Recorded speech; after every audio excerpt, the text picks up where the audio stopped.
வாழ்க வையகம், வாழ்க வளமுடன்.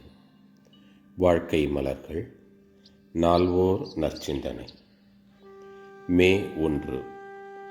தலைப்பு ஆக்கத்துறை.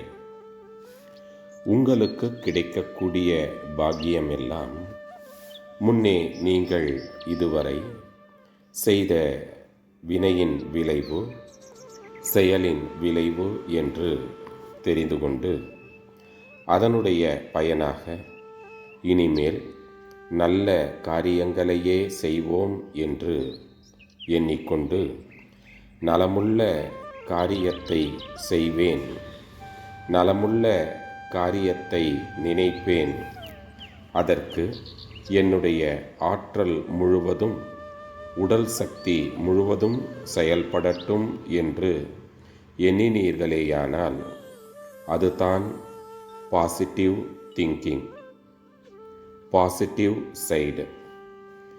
பாசிட்டிவ் சைடு என்றால் தமிழில் ஆக்கத்துறை என்று பெயர்.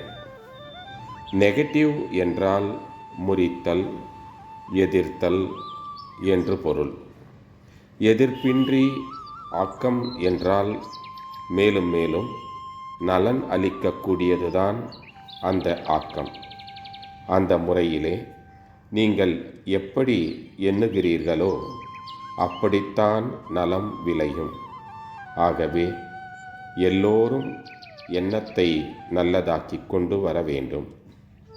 பிறருக்கு உதவி செய்வேன், ஒவ்வொருவருக்கும் என்னால் இயன்றதை செய்து கொண்டே இருப்பேன் என்று சொல்லும்போது அது ஊற்று மாதிரியாகவே வற்றாது சுரக்கும். அவ்வாறு பிறருக்கு உதவி செய்யும்போது எங்கிருந்து செய்யப் போகிறீர்கள்? கேள்விக்குறி.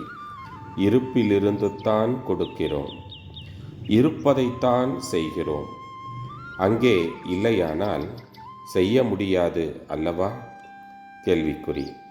ஆகையினால் செய்ய செய்ய வந்து கொண்டே தான் இருக்கும். நல்ல முறையிலே அது வளர்ந்து கொண்டே தான் இருக்கும். எப்பொழுதும் அந்த மெய்யுணர்வு வந்துவிட்டது என்றால், மெய்யுணர்வினை பயன்படுத்துவோம் என்றால் சேவையிலே நிறைவு வரும், வாழ்விலும் ஒளி பெருகும். மனிதன் நல்ல எண்ணத்தோடு முயற்சியோடு ஒரு அடி எடுத்து வைத்தால் இறைவன் 10 அடி எடுத்து வைப்பான் என்று சொல்லப்பட்டுள்ளது. இதன் பொருள் என்னவென்றால், உங்களுடைய மனம் நாடினால் போதும். Fraction demands and totality supplies. ஏனென்றால் அங்கு தான் இருப்பு இருக்கிறது.